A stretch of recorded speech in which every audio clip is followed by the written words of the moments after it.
Olá, meus queridos, sejam bem-vindos diretamente de Dois Córregos, interior de São Paulo. Eu, André Massolini, peço licença para falar com você. Quer vir aqui para o atendimento online, onde a gente vai bater papo, vou mergulhar aí na sua história, entender o que possa estar acontecendo e assim conseguir te ajudar? É só você acessar o meu site www.andremassolini.com.br.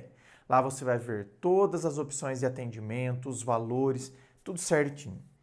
Vamos então à pergunta dela que diz assim: meu namorado não está trabalhando, tem uns 2 anos e meio e demonstra desinteresse. Acho que está acomodado e isso está me desanimando demais. Como o amo, fica mais difícil me decidir o que fazer. Minha querida, esse é um dilema muito comum nos relacionamentos. Qual o dilema? Que o amor existe, o sentimento está ali, eu gosto, mas o comportamento do parceiro começa a me incomodar. Ou seja, o comportamento do parceiro começa a pesar na minha motivação para continuar ou não na relação. Então você está vendo qual que é o dilema? O sentimento existe, eu o amo, porém o comportamento da pessoa começa a pesar na motivação para eu continuar ou não nessa relação, embora tenha sentimento. Então, a gente precisa organizar alguns pontinhos aqui. O primeiro ponto que a gente precisa organizar e pensar aqui é o impacto disso em você. Então, assim, você já percebeu que isso te deixa desanimada. Isso você já percebeu. Isso já é fato. E isso tende a crescer se não houver nenhuma mudança. Parece que você tem percebido que essa mudança está difícil de acontecer. Outra coisa do impacto disso em você é assim, ó, uma pessoa que sente que parece que tem responsabilidade sobre o outro. Então, parece que eu tenho a responsabilidade de carregar as coisas sozinha. Isso pode gerar um ressentimento em mim. É como se é como se eu começasse a pegar ranço da pessoa. Porque só eu faço, eu que estou carregando as coisas, tudo cai nas minhas costas, a pessoa não se mexe. Então parece que eu vou pegando ranço, certo? Principalmente nesse ponto que eu disse aqui, ó. A pessoa não se mexe. A pessoa parece sempre estar acomodada. Então isso vai gerando um ressentimento em mim. Ranço. O outro ponto que a gente tem que observar aqui então agora, a postura dele. Porque, veja bem, você disse que ele parece desinteressado. Só que quando você dá esses referenciais práticos aqui para nós, quais referenciais práticos? 2 anos e meio. 2 anos e meio sem emprego. É isso, né? Tem uns 2 anos e meio que não está trabalhando. Isso mesmo. 2 anos e meio. Então, veja bem, isso realmente reforça esses dados práticos de que ele realmente está acomodado. Então não é uma fase ruim, porque lógico, né? Tem gente que é mandada embora e a pessoa está numa fase ruim. Mas essa fase, 2 anos e meio não soa, sabe, como uma fase ruim. Já soa como um padrão de acomodação. E veja bem, aqui eu acredito que um ponto tem que ser muito bem observado aqui, que o grande problema não é a falta de dinheiro. O grande problema não é a pessoa estar desempregada. O grande problema é a acomodação, é a falta de iniciativa, é não se mexer. Esse é o problema, gente. A pessoa que não se mexe, a pessoa acomodada. Aqui, um outro ponto que a gente observa, o peso do amor. Porque você diz assim, eu o amo. Quando você coloca aqui, né? Isso está me desanimando demais. Como o amo, fica mais difícil me decidir o que fazer. Então tá vendo que aqui entra o peso do amor. Esse amor dificulta eu fazer o que eu gostaria de fazer. Então, o amor, ele pode fazer com que você insista na relação, mas ele sozinho não consegue sustentar o relacionamento. Veja bem, deixa eu até fazer um parênteses aqui. Ele sozinho não consegue sustentar um relacionamento saudável, porque tem relacionamentos que são sustentados pelo amor de um dos dois só. E não é saudável esse relacionamento. Eu amo por nós dois, eu levo essa relação nas costas. Então, assim, um relacionamento saudável, nós estamos dizendo aqui. Por quê? Porque tem que ter reciprocidade. Às vezes, quando a gente fala de reciprocidade, a gente só imagina sentimentos recíprocos do tipo amor, amor. Eu dou amor, recebo amor, reciprocidade. Eu dou carinho, recebo carinho, reciprocidade. Eu dou respeito, recebo respeito, reciprocidade.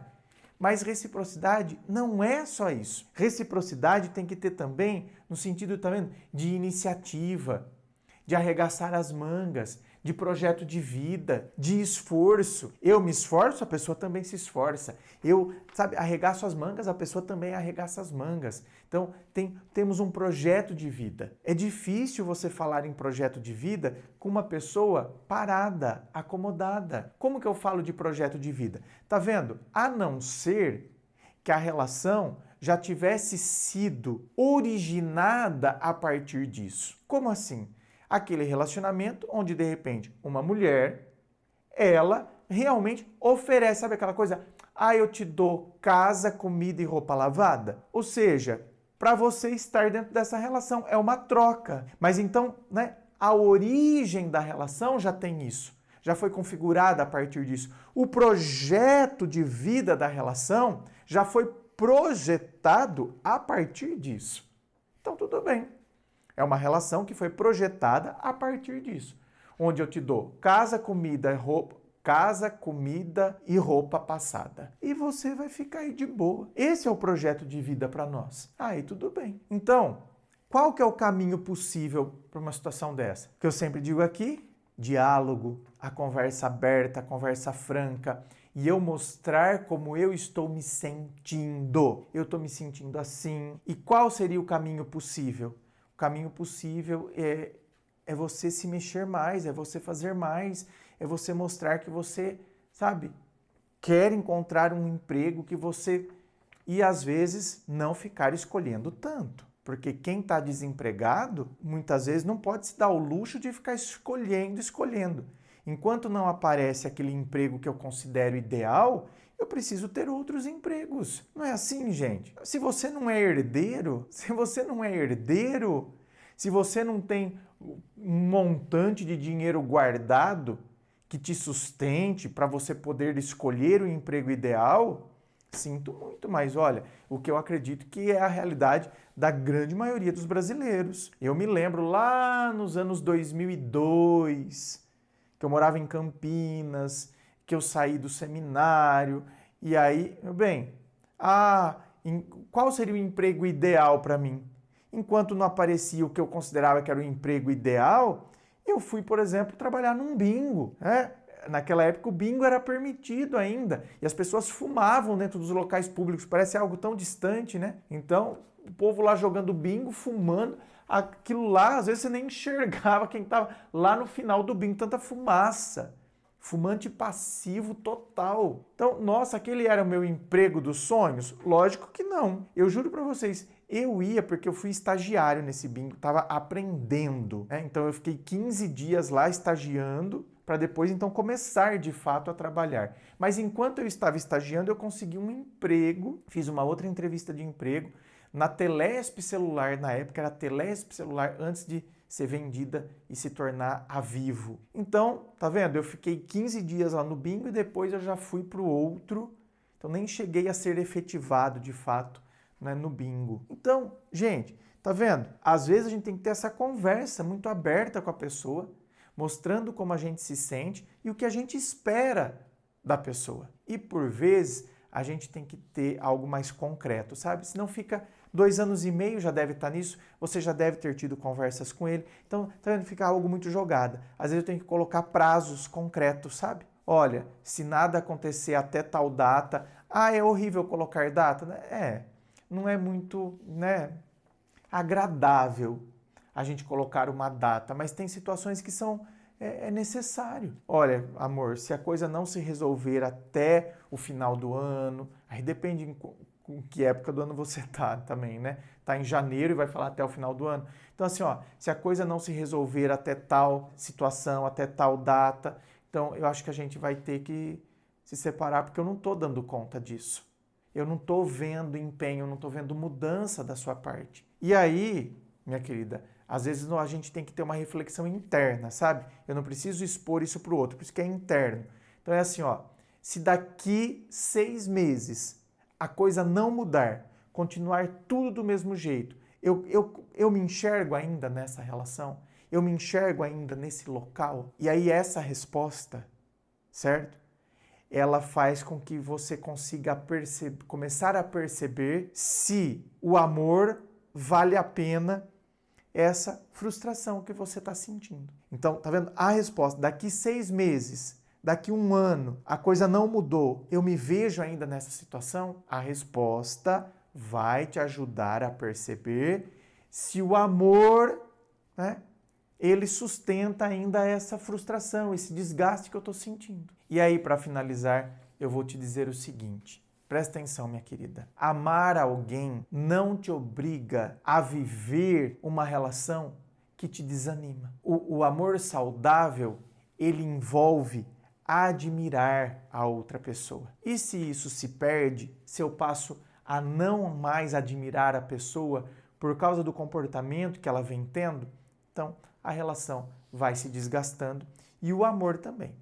Porque o amor, ele nasce da admiração. Portanto, para que ele se mantenha dentro de uma relação, é necessário que a admiração também continue. Inscreva-se, fico aqui aguardando a sua inscrição. Se você curtiu, dá o seu joinha, compartilha aí com seus amigos. Muito obrigado, beijo no coração e, é claro, um forte abraço.